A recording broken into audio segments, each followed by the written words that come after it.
మీరు ఇంతమంది డైరెక్టర్స్ తో వర్క్ చేశారు కదా, ఏ డైరెక్టర్ మిమ్మల్ని ఆఫర్ చేయలేదా ఏడిపించేవాళ్ళు. రమాప్రభ లాగా కామెడీ క్యారెక్టర్స్ చెయ్యి ఇలా అని. మన బ్రహ్మానందం గారు కూడా అన్నారు, చేయవే సరదాగా నేను చెప్తాను అనేవాళ్ళు. అమ్మ నేను చేయనండి అనేదాన్ని. బాగుంటది సరదాగా చెయ్యి, రమాప్రభ కూడా ఇలాగే నీ అంత హైటే ఉంటుంది బాగుంటది చెయ్యి అనేవాడు. నేను చేయనండి అనేదాన్ని. కాదు మీకు బాగా చనువ అంటే ఈవివి గారు కానీ బ్రహ్మానందం గారు కానీ అంటే వే అనే దాకా మాట్లాడుతున్నారు అంటే మిమ్మల్ని వాళ్ళు చాలా ఓన్ చేసుకునే వాళ్ళు అనుకుంటా బాగా. అండ్ జనరల్ గా అసలు నాకు ఒక చిన్న డౌట్ ఇక్కడ, ఆర్టిస్టులు అనేసరికి ఎస్పెషల్లీ లేడీ ఆర్టిస్టులు అనేసరికి ఇండస్ట్రీలో అప్పట్లో పెళ్లిళ్ళు చేసుకోవడానికి కూడా సినిమా ఇండస్ట్రీ అమ్మాయి వద్దు అనేవాళ్ళు.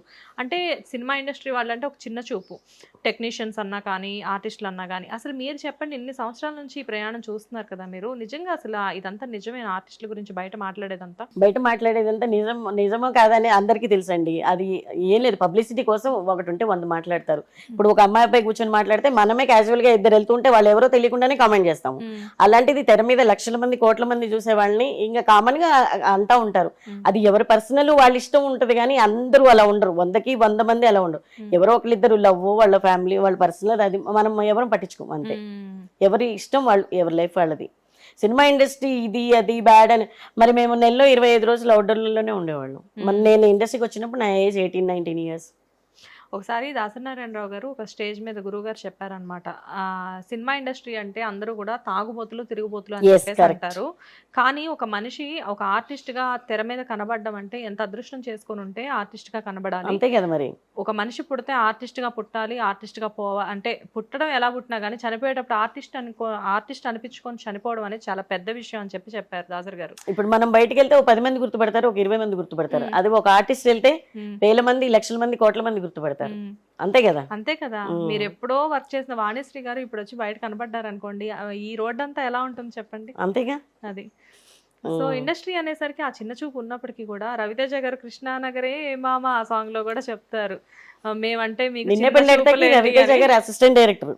రవితేజ గారు మిమ్మల్ని చాలా ఏడిపించేవారంట. ఆఫ్ కోర్స్ మీరు కూడా ఆయన చాలా ఏడిపించారంట. అంటే అసిస్టెంట్ డైరెక్టర్ ఉండేవాళ్ళు ఆయన.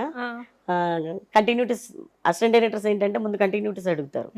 అంటే వీళ్ళు ఏ హెయిర్ బ్యాండ్ పెట్టుకున్నారు, వీళ్ళు ఏ క్లిప్ పెట్టుకున్నారు, మళ్ళీ వాళ్ళు చేస్తే మళ్ళీ 3 రోజుల తర్వాత చేస్తారు, 6 రోజుల తర్వాత చేస్తారో తెలియదు. ఏది మిస్ అయినా వాళ్ళు బాగుండదు కదా.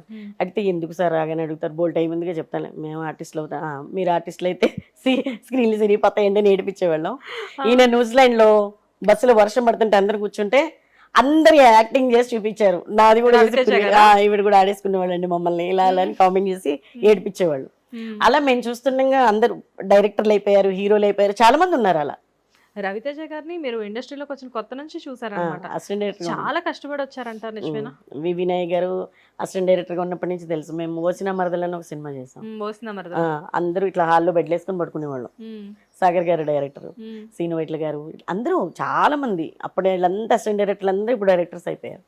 ఓ శ్రీను వైట్ల గారు, వివి నాగ్ గారు, వీళ్ళందరూ కూడా అప్పట్లో వీళ్ళందరూ అసిస్టెంట్ డైరెక్టర్ ఉన్నప్పుడు తెలుసు. ఓకే, సో మీరందరూ బెడ్స్ వేసుకొని పడుకున్నారంటే పెద్ద హాల్స్. మరి అప్పుడు ఏముండేదండి, హోటల్స్ కాదు, ఒక ఊర్లో వెళ్తే. నాకు తెలిసి మీరందరిది కూడా లైక్ అబ్బాయిలు అమ్మాయిలు అన్న తేడా లేకుండా ఒక కామన్ లైక్ అంటే బెస్టీస్ అనుకోవచ్చు. చెప్పాను కదా, కాలేజ్ లైఫ్ లాగా ఉండేదండి. కాలేజ్ లైఫ్ అంతే. సో వాళ్ళు ఇప్పుడు మరి అంత పెద్ద డైరెక్టర్స్ అయ్యారు కదా. శ్రీను వైట్ల గారు కానివ్వండి, వినాయక్ గారు కానివ్వండి, వీళ్ళందరూ టాప్ డైరెక్టర్స్. సీను గారు, బోయపాటి సీను గారు కూడా బాగా తెలుసు. ఓకే, సో అసలు ఇప్పుడు వీళ్ళు మీరు ఎప్పుడైనా బయట కలిసారు అనుకోండి, ఎలా ఉంటారు? అప్పట్లానే ఉంటారు, బ్రహ్మాండంగా ఉంటారు.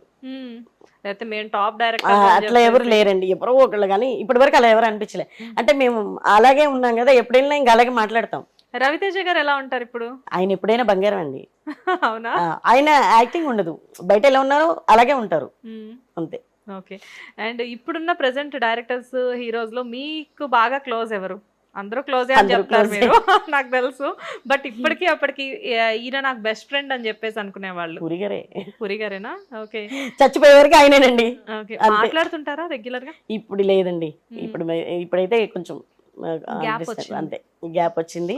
దట్టు ఆయన అసలు హైదరాబాద్ లో ఉండట్లేదు. బాబు పాప ఎప్పుడైనా మాట్లాడుతూ ఉంటారు. మొన్న కూడా థియేటర్లో కలిసారు, అరే హీరో అయిపోయేవారా అన్న, లేదా అంటే వచ్చి హక్ చేసుకొని పిల్లలు బాగుంటారు. లావణ్య గారు ఎలా మాట్లాడతారు, అందరు బాగుంటారు, మాట్లాడతారు. ఎప్పుడైనా ఇంకా ఆయనే అంతే. ఈ వివి గారు కూడా బాగా ఇష్టం నాకు. ఈ వివి గారికి, పూరి గారికి కేక్ కటింగ్స్ ప్రతి బర్త్డేకి చేయించేదాన్ని నేను. ఓకే. పూరి గారికి అయితే ఒకసారి 36 కేజెస్ కేక్ తీసుకెళ్ళా. ఫొటోస్ ఉన్నాయి, మీకు ఇస్తాను నేను. 36 కేజెస్. ఆయన 36th ఇయర్ 36 కేజెస్ కేక్ చేయించాను శివమణి టైంలో. చేస్తే నేను మేనేజర్ని పిలిచి నాకు ఒక టేబుల్ అరేంజ్ చేయాలంటే ఇలా చిన్న టేబుల్ పెట్టారు.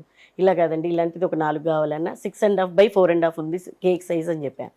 ఫ్రీజర్ వ్యాన్లో తెప్పించా చిన్న డ్యామేజ్ అవ్వకుండా. దాని మీద ఏంటి, పూరి గారు చేసిన సినిమాలన్నీ పేర్లు ఉంటాయి కేక్ మీద తెలుగులో.